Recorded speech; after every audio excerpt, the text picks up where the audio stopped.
Maharashtra boron ఘటనలో ఓ యువతి selfie తీసుకుంటూ ఉండగా 100 అడుగుల లోయలో పడిపోయింది. వర్షాలకు జలపాతాలు పొంగి పొర్లుతూ ఉండడంతో పర్యాటకులు పోటెత్తారు. పూణేకు చెందిన ఓ పర్యాటక బృందం బోరాన్ ఘాట్ సందర్శనకు వచ్చింది.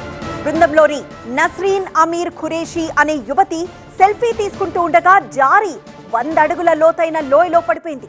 వెంటనే స్పందించిన హోంగార్డ్ స్థానికుల సాయంతో లోయలోకి దిగి ఆమెను కాపాడారు. యువతిని చికిత్స కోసం ప్రైవేట్ ఆసుపత్రికి తరలించారు. అయితే ఆమె పరిస్థితి విషమంగా ఉందని చెబుతున్నారు. మహారాష్ట్ర బోరాన్ ఘాట్ లో సెల్ఫీ తీసుకుంటూ కింద పడిపోయిన యువతిని ప్రస్తుతం మనం చూస్తున్నాము. ఆ యువతి కింద పడిపోగానే వెంటనే అక్కడున్న హోంగార్డ్ రెస్క్యూ టీం చేరుకొని ఆ యువతిని పైకి తీసుకొస్తున్న దృశ్యాల్ని మనం చూస్తున్నాం.